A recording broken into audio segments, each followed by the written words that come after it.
ಹೆಂಗಿತ್ತು ಸರ್? ಭಾಳ ಚೆನ್ನಾಗಿ ಮೂಡಿ ಬಂತು.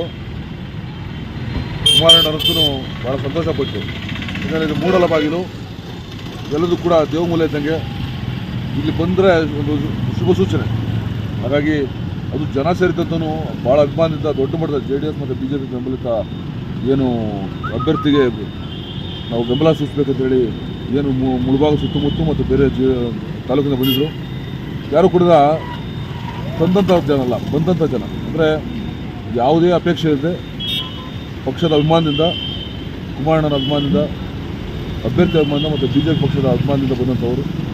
ಹಾಗಾಗಿ ಬಂದಂಥ ಎಲ್ಲ ಜನ ಕೂಡ ನಮ್ಮ ಪಕ್ಷದ ಶ್ರೇಯೋಭಿವೃದ್ಧಿಗೆ ಮತ್ತು ದೊಡ್ಡ ಮಟ್ಟದ ಬಹುಮತದ ಒಂದಿಂದ ಗೆಲುವಾಗಲಿಕ್ಕೆ ಸಹಕಾರ ನೀಡಲಿಕ್ಕೆ ಏನು ಬೆಂಬಲ ಸೂಚಕ ಬಂದಂಥ ನಾನೆಲ್ಲ ಅನುಕಮಂತ್ರು, ಪಕ್ಷದ ಅಭಿಮಾನಿಗಳು ಕೂಡ ಮೊದಲನೇದಾಗಿ ಅಭಿನಂದನೆ ತಿಳಿಸ್ತೀನಿ.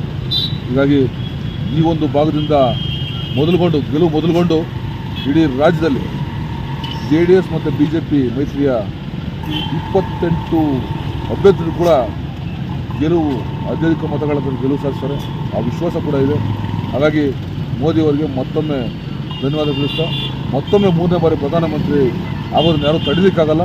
ಆ ನಿಟ್ಟಿನಲ್ಲಿ ಕರ್ನಾಟಕದ ಜನತೆ ಏನು ಬೆಂಬಲ ಸೂಚಿಸ್ತಾರೆ ಅವರಿಗೆಲ್ಲರೂ ಕೂಡ ಧನ್ಯವಾದವನ್ನು ಅಭಿನಂದನೆ ತಿಳಿಸ್ತಾ, ಮತ್ತೊಮ್ಮೆ 3ನೇ ಬಾರಿ ಪ್ರಧಾನಮಂತ್ರಿ ಆಗೋ ಒಂದು ಮುನ್ಸೂಚನೆಯಲ್ಲಿ ಎಲ್ಲರೂ ಕೂಡ ನಾಡಿನ ಮತ್ತು ರಾಷ್ಟ್ರದ ಜನತೆಗೆ ಇಲ್ಲಿ ಬಂದ್ಬಿಟ್ಟು ಮುಳಬಾಗಿಲಲ್ಲಿ ಆವತ್ತಿಂದ ಅಷ್ಟೇ MP ಚುನಾವಣೆ ಬಂದರೆ ಅದು ಒಂಥರ ಬೇರೆ ಟ್ರೆಂಡೇ ಬೇರೆ.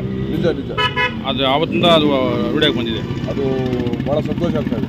ಯಾಕಂದರೆ ಅದೊಂದು ಅಲೆ ಇದೆ ನೋಡಿ, ಈ ಭಾಗದಿಂದ ಶುರುವಾಗ್ತದೆ.